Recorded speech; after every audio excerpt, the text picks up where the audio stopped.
Oh, right. Welcome to a Hat in Time, a short fuse reviews production. This is probably one of my favorite games of all time. And I'm doing it because I played it recently, and if we're being frank, I just need stuff to put up. Because I've got some very important things coming up, mostly Babu. This game feels so different from whenever I first played it. A lot of life is different from when I first played this. It's a microwave. You use it to punish food that has been bad. And shit like that is why I love this game. I think this was one of like the first stream games I played on stream back in like 2017. Like this game has a lot of like sentimental value for me.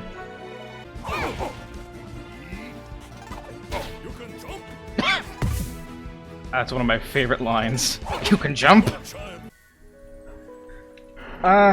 Anyways, after a lot of distraction, this game is very important to me. When I first played it, when I started streaming, I fell in love with like the design, the gameplay, and let it be known that I've never been good at like platformers. Like I've played them my entire life, but boy have I always been bad at them. I'll finish off the quote-unquote intro that's been being attempted for 25 minutes, but after all these years I can still say it's like 100% a worthwhile game to play. And also, if you buy this on sale, you buy one of the most easy to mod and like mod community heavy like communities on Steam. Like they make a bunch of stuff. We're gonna go to the save I started years ago though. By years ago I mean like probably a couple years, because I don't think I have the original save I ever did. Yeah, but there you had normal Hackhead, and now here's how I usually run around in this game. Because red's one of my favorite colors, and this is aesthetically pleasing with the bow. It still looks good even in regular Hackhead colors. But yeah, this game is like an extreme like bang for your buck video game nowadays. Because like not only is there like DLC out the wazoo, there's also all those mods, and like all the mods are free. The DLC is pretty damn cheap if you get it all in like one bundle. And it's even like super open-ended where you can collect all the main items. Like I have all the items, I think. But then there's like the extra hard challenge mode. You go talk to this asshole. Hey look, it's the annoying kid who dies all the time. And he tells you go do all this shit, and boy is it brutal. As a video game, this is like kinda perfect. Like the only reason you cannot like this video game is, I don't know, because you're a liar, I guess. Because like the controls are essentially like a more toned Mario 64 mixed with like Banjo Kazooie. Of course, it doesn't have like the same like physics, but like it's so well done, and it's one of those games where like just moving around and jumping around is fun in it. I've done this so many times on stream where I just stand on the Roomba, or sit like lay on the Roomba and just watch it go around while I'm talking. That's rare in a video game. And it's not even just like a nostalgia thing because they reinvented the wheel. Not really. It's more like they just kind of made a new platformer, but put their own like flavor and their own love into it, and like made something that is on par with those old gems. Like if you play this game and you don't think it's as good as those games, that's probably nostalgia goggles. And if you feel like I'm calling you out, fucking bring it. I'll treat you like this damn Roomba. I'll pound your ass. Not for free though. Only the Roomba gets it for free. Even though it's a platformer that feels like those older games, it's got its own style and its own like mechanics, like the hat mechanics. You can literally Zawarudo, or throw a bomb, but the bomb is money if you get the cat DLC. Ice statue, the Dweller mask, shit. The regular hat in general, where it says, oh, where do I want to go? you'd think, oh, well, it's just a couple hats.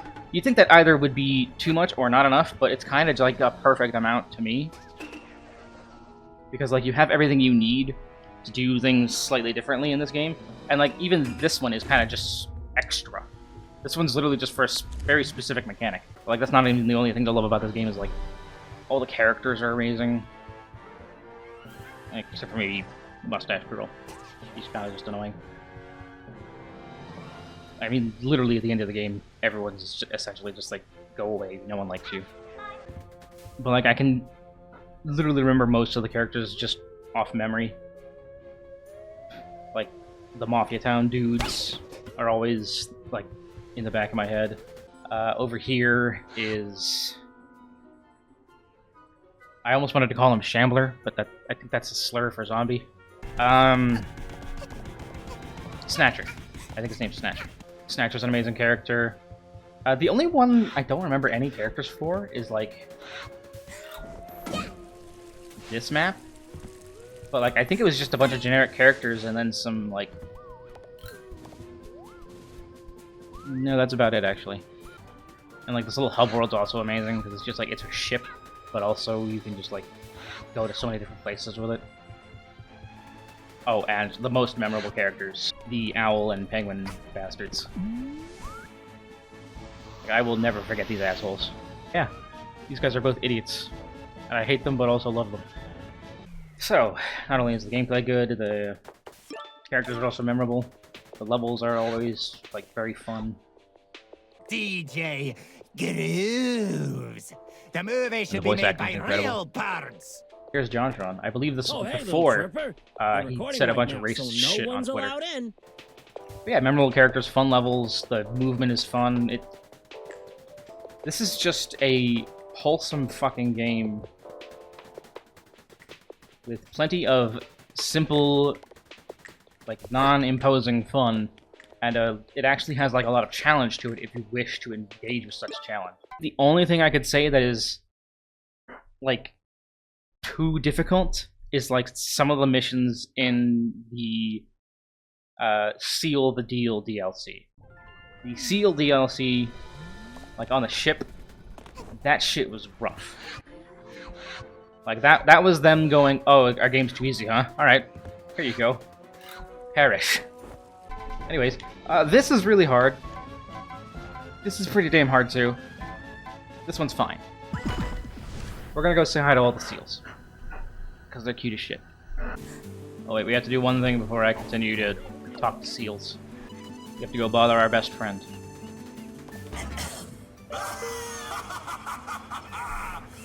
Ooh, wait a minute. It's you again? Yeah, you can just bother Snatcher so many different times. It's great. And that's the whole premise for him, like, giving you the Death Wish stamps thing. Is, like, he's sick of your ass, so he's just like, I'll just get her to fucking die a bunch of times on these really hard-ass levels. No running by the pool, please and thanks. I actually also use these little guys as my medkit in Left 4 Dead 2 most of the time. Which they're not it currently, but I need to turn it back to them, because I love these little guys so much. I think I kind of just got majorly distracted. This game came out at a time when a lot of games were, like, only just starting to get out of, like, that Call of Duty Brown everything is military man game. And, like, this was the first platformer that I had seen that was actually, like, fun and cute and, like, different. Fucking 8 years later, and what? Dude, I'm just standing. Stop. Get. 8 years later, and there's a couple more games like that out in the ecosystem, but, like, this one was a breath of fresh air. The other half of that DLC was the Snatcher thing with the Death Wish stamps. And then there was another one where you got to be a cat in the Cat Metro Yakuza. This game's so whimsical, fun. For me, it's hard to imagine, like, a better, like, all ages game, because it's, like, it's not just for kids. Like, there's some jokes you can appreciate as an adult, and, like, some difficulty you can appreciate as a more adept video game player. Oh, and if it seems like I'm, like, over glazing this game or something, or like I'm talking about it a little too much. This has been on the bottom left part of my screen for about 2 or 3 years. Like, it's just kind of always been there. That's how fucking important this game is to me. Oh yeah, Cat's also been wearing my Hat in Time shirts. Also, I have like 4 Hat in Time shirts. One of Snatcher, one of the conductor with his little grandchildren, while they're holding knives and shit. One of the logo of the logo of a Hat in Time, like just says a Hat in Time, and it's just pretty looking. And then one of Hat Kid. I don't think most of my stream viewers are from the time I played this game. I think the only one who might be like from the olden days of when I first played this is Poi. Poi is like the OG stream lurker. He's been here since this shit. Crazy. OG person that had to suffer with me. Yeah. Yeah, Poi has gone through a lot of the worst years of my streamings. But he's been here the long-ass time, and I've always appreciated him being here. As I appreciate all of you for being here. And all the future yous who will be here. No. I think I've said all I've needed to say. Good-ass game can get really hard. But, like, it's not a kind of hard that you can't beat if you just don't put some time into it. Yeah. Even after all these years, this is still one of my favorite games of all time. No, that's it. I can't really, like... I've literally said everything I can to, like, talk this shit up. It's so goddamn good. Play a Hat in Time. Anyway, since this is a review, I'll give you my review scores now. Anger score, it's a 3 out of 5. Actually, you know what? Because of how angry I remember getting years ago, it's a 3.5 out of 5. Because, man, some of those levels are fucked. Especially trying to do that one mission on the Seal the Deal DLC, where you're on the boat and you have to, like, do a bunch of tasks without the boat manager getting pissed. And that mission sucks. That mission fucking sucks. When it comes to, like, not getting him mad. Like, there's an achievement for it, and I still don't have it. I don't know if I'll ever get it. I'll try one day, but damn. It was a rough one. But yeah, that's 3.5 angries out of rage. And then for the score itself, 5 out of 5. Perfect. Like, no game is 100%, like, 100 out of 100 points. 5 out of 5 for sure. But, like, to me, this is a perfect video game. Not to mention, you can, like, customize it greatly. Anyways, it's been like 8 years since this came out, and I want a Hat in Time 2, so, go bother the devs and say, hey, there's a Hat in Time 2 happening. Because the only other game they've released was, Here Comes Nico, I think.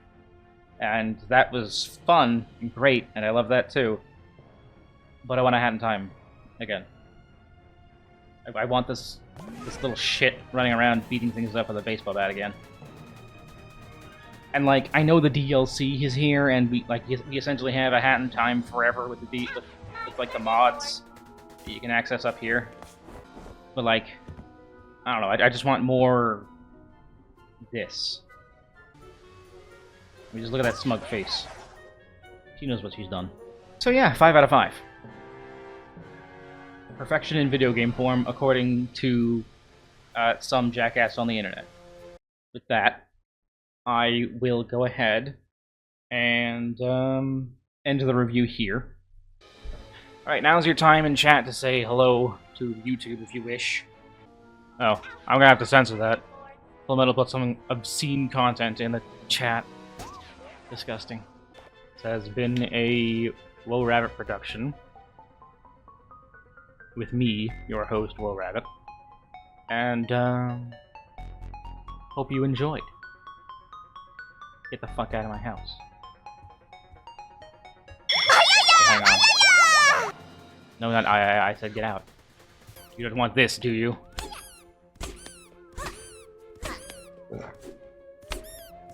Yeah, that's what I thought.